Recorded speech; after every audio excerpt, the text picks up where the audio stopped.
Welcome to A to Z Jobs, the podcast that helps you figure out the fastest way into a career. No nonsense, no corporate jargon, just real talk. Each episode, we chat with people who've been there, done that, and know the shortcuts. What's the job really like? How do you get started? And is it actually worth it? If you've ever thought, that sounds cool, but how do I even start? You're in the right place. So let's dive in. So this week, you're going to meet Rabbie. So Rabbie is a talented chef from the Philippines, now based in Adelaide. He has over 13 years of experience in the culinary world. His journey started with inspiration from his family's love of food, especially his mum's cooking. Rabbie has held diverse roles from line cook to executive chef and even opened his own sourdough bakery. He's passionate about creating dishes that connect people, like his signature tuna steak with a tamarind sauce and his spicy death by chocolate chilli lava cake. Rabbie's story is one of creativity, dedication, and love for food that brings people together. Thanks for joining us. So first off, can you tell us a bit about yourself? What career have you had and what inspired you to pursue it? So my name is Rabbie Garcia. I'm in Adelaide now, but basically I'm from the Philippines. So my career in the kitchen started about 13, 14 years ago. So basically I'm a chef, and it's a wild, fulfilling ride ever since. So I've worked with many roles, line cook, pastry chef, head baker, and executive chef, and just name it, even dishwasher. So yeah, I think what inspired me to pursue it is, growing up as a Filipino, food is always, one of ways to gather the family. So I grew up with many great cooks. My mom, my dad, well, especially my mom, because when we were still little kids, she did not have actually a formal baking training or whatever, but she did pull up some good 2 3 tiers cake on her own. So yeah, and it made me realize also the power of food. So the power of food, basically, like what I said earlier, it helps gather people, making creativity and connections with them. So I think that is the spark that started me in this career. Lovely. So mum's cooking was the original spark of passion. Yes, definitely. All right, I'm going to go off script here. What is your favorite dish that your mum cooks? Do you have a favorite? Uh, Favorite dish? There's quite a lot though, but I mean, Filipinos have our version of spaghetti. I know it's weird. It has sausage or hot dogs in it, but my mom makes a really good spaghetti, like Filipino style spaghetti. Well, basically, I'm not being what you call this. I'm not being biased, but every dish my mom cooks is good. It's good. Fantastic. So, what training did you do? How did you got the inspiration to be a chef? So, how did you get there? Yeah, so a little bit of a backstory before starting my formal training or education as a chef. I did 3 years in nursing. That's kind of like peer pressure and family pressure. And then on my third year, I realized, don't get me wrong, nursing is a really good career, but I got bored. You can't really be creative in nursing. Of course, if you're going to be creative, you might end up losing someone's life. you know? Yeah, so on my third year, I was like, no, I'm going to shift. I'm going to change, shift to other courses, basically. So what I did, since my dad doesn't want me to shift courses, I did it secretly. Uh, so I find I've actually I did uh, produce funds for me to enroll to a bachelor's degree major in hotel and restaurant management, major in culinary arts. So it was a bit cheap to enroll. So I came up with the funds and then enrolled myself. On the first day of class on that course, my dad was surprised. Why are you wearing that different uniform? I was like, sorry, Dad. I enrolled myself to a different course. So he was furious, but at the end of the day, he supported me anyway. So yeah, that's my first step, the bachelor's degree in hotel and restaurant management. And then while doing the bachelor's, I did culinary arts, like the formal culinary arts course on the weekend. So basically, it's like I don't have a rest day because Monday to Friday, bachelor's, Saturday, Sunday, culinary arts, like full time. And then, yeah, so 3 years later, I enrolled myself and had my master's degree in hospitality. So I did it in Cebu. So yeah, and then coming here like 3 years ago, I enrolled myself because that's the pathway that I could do here in Australia. I enrolled myself in Quality College of Australia and did a Cert 3 in commercial cookery, Cert 4 in kitchen management, and diploma in hospitality. So, yep, that's the formal education and training that I did. Yeah, that's a lot. You've done a fair bit. So bachelor's overseas in Philippines, then you Yes, got to Australia and did some more formal training. And yes. what jobs have you had? What sort of places have you been working? Uh, my first job as a chef, well, technically, it's not yet a chef level, but I did a line cook thing in a chicken wing bar back in my city in the Philippines too. The next one, I was a pastry commis in a production factory of milk-based dessert. So, uh, their main products is pastillas. Pastillas is a uh, milk dough rolled in sugar, and yema is like de leche, only crustier. So yeah, so after that, I opened my own bakery, a sourdough bakery in the Philippines. Yeah, so on the side, mm, I kind of did like a college teacher thing. Teach. I thought, yeah, students from year 11 to fourth year college. So yeah, I think what subjects I teach again? It's international cuisine, basic baking, advanced baking, and whatever. So after that, I was the head pastry chef in Enderon. It's a French company, catering company in the Philippines. And no, well, and then after that, COVID happens, and so I went here to Australia 3 years ago. 2 weeks later, I land up in a job, a casual chef in Morfettville Racecourse, which is like my formal training here in Australia. I think that was a really good place to work with. And but yeah, I think I made the wrong move, not a grave move, but it was sort of like uh, a good deed move. I ended up my employment with them so that one of my friends could come in and fill in the position.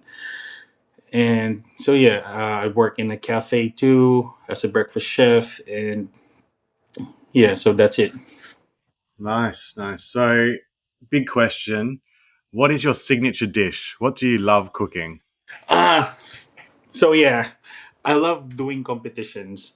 So since the start of my culinary journey, every year I join the competition. So I have this one dish that I improve every year, and that's what I use for the competition. So it's the same dish, but it's different the next year because it's like a improved dish. So I call it tuna steak with santol and tamarind sauce. So santol is like the cotton fruit. If you're familiar with it, it's like an orange fruit with like a cottony meat inside and a tamarind base. And so on the dessert side, I Well, technically, all the recipes are not original. Basically, it's like my recipes like 50% original because I tweaked them a bit. So the dessert that my signature dessert is a death by chili lava surprise. So yeah, it's a lava cake with white lava and it's spicy. But the effect of the spicy is more like a cooling effect in the throat, not really a hard kick spice. So yeah, those are my signature dish. Oh, I need to try. I need to try the chili one. For anyone that knows me, like spicy food is. I eat my meal every night is curry, and I travel Asia for spicy food. So I am Yeah. next time I'm in Adelaide, I'm gonna come. I'm gonna come knock on your door and request a chocolate spicy lava cake. I mean, I don't know why I can't live without anything, any spice in my, Oh, my more plate. chili, more chili the better. Exactly. So working as a chef, what has been the best thing? What's the best thing about this career? Uh, the best thing, well, for me, being a chef is your creative expression. Hmm. I mean, it's pretty important because I think one of my motivation I told you earlier is was the creativity and the creativity of every dish that you put up and serve with to other people. I think that's the most important thing for me, creativity. You get to play with flavors. I mean, especially me, I have like weird flavors. Uh, just like the tamarind, sorry, the cotton fruit, the sanpao one. It's not usually put in a savory dish, but yeah, I did it anyway. And yeah, I think it's mostly creativity. Creativity. And what about the worst part? What have you found most challenging in doing this career? Work hours. Yeah. I mean, well, I think that's the only, not the only, but I mean the major challenge for me was work hours because sometimes you don't get public holidays, sometimes you don't get Christmas or New Year. I mean, but yeah, I mean that's kind of sad, but it's really good because you see other people enjoying your food anyway. Yeah, yeah. So if someone was going to follow in your footsteps, is there a quicker way to get the career that you've got? Like you spoke about, you studied your bachelor's Yeah. overseas, then you've done more training in Australia, but so essentially this career, how would you recommend someone do it now that you've done it yourself? Uh, so it's not an easy path. A lot of people say that it's a no-brainer because it's just cooking. I mean, if you've heard that uh, stigma about chefs, but if you're gonna start being a chef, I think you should find a mentor. A mentor that could help you bring out the creativity in you and helps you bring out the uniqueness of every dish that you could serve to other people. And yeah, so training, never stop exploring. I mean, don't be afraid to fail because failure is the best teacher. And I think just, every, how do I say this? I think with everything you do, if you want to become a chef, is that you put your heart into it because that's the important thing. Food without heart, that's bland. You know, Ah, yeah, yes, I love that. and Food without heart is bland. Love it. and I think it's just push yourself always. I mean, push yourself over the limit. Always think outside of the box. Don't be bookish when it comes to being a chef because a book is there to guide, but you yourself makes the identity of the dish. I mean, yeah, I think that's the best advice that I could give if anybody wants to start being a chef. Train, train, train, fail, fail, fail, stand up. I mean, fail 10 times, stand up 11 times, or whatever. Yeah. So, yeah. Yeah. So where did you find your mentor? So mentor is important. Where did you find yours? Uh, Well, while I was doing my bachelor's degree, uh, I think one of my teachers saw something in me. So that kind of sparked my competitive side of being a chef. So she pulled me out of the class. We're gonna have a competition tomorrow, so we need to at least practice today. And then I think she always saw the best in me. I mean, well, when it comes to competition, it's usually your mentor who's gonna give you give you the recipe, do this, do that. But she was like, do whatever you want. I mean, it's not me who's competing, but it's you. So yeah, I think yeah. Well, she passed away anyway, but I mean, she really opened up my my identity as a chef. Is there any tools or resources that you just 100% rely on? Is there like a book that changed your life, or a website which you constantly review because they've got great ideas, or podcasts?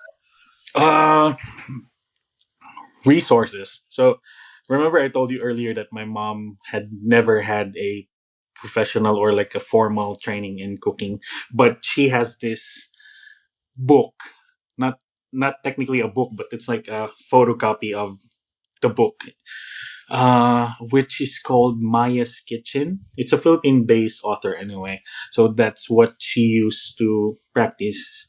So that was my first book.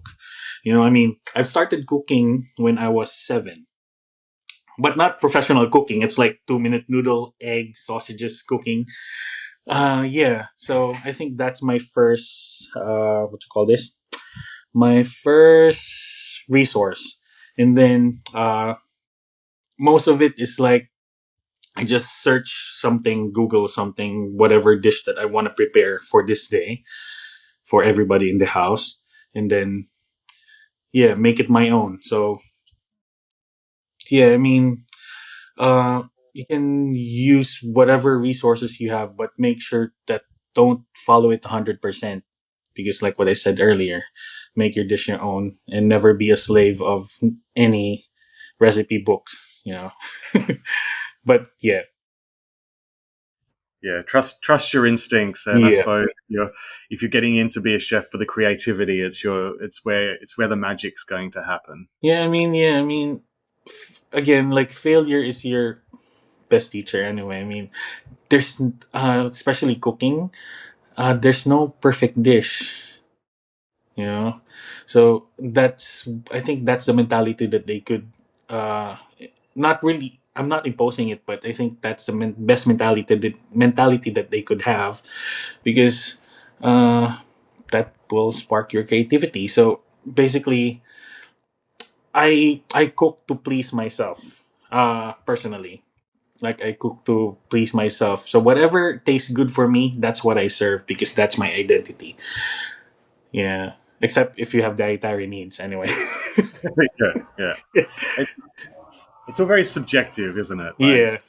uh, I do a lot of research because we travel a fair bit, and I do a lot of research through YouTube. So I watch all the food vloggers, and then we'll go to a country and try all this food that's supposed to be amazing. But we get there and go, well, this is nice, but I wouldn't have raved about it as much as these food Yeah. vloggers have. So even though they loved it, there's always that subjectivity with food. You need to find what you love, and how you relate to it as well. Yeah. And you can never please anybody. Like, there's Yeah.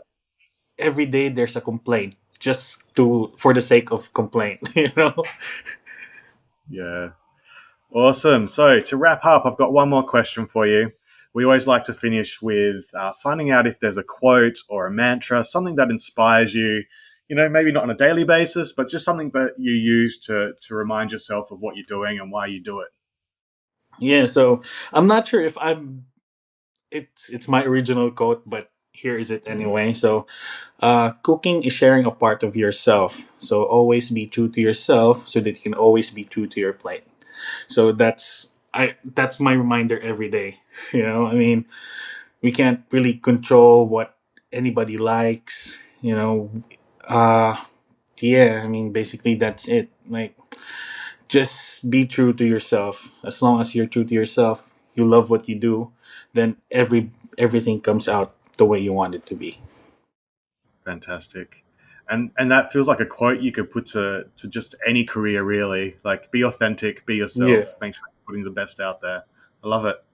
That's great. Yes. General, yeah. Fantastic. Thank you for spending the last 20 minutes with us. It's been great to hear about your journey and your qualifications and your passion for cooking. Yeah. Thank you for your Thank you time. so much. If you'd like more information about this podcast or our other guests, please check out coachingbynate.com for more resources and learn how coaching and mentoring can help develop your career.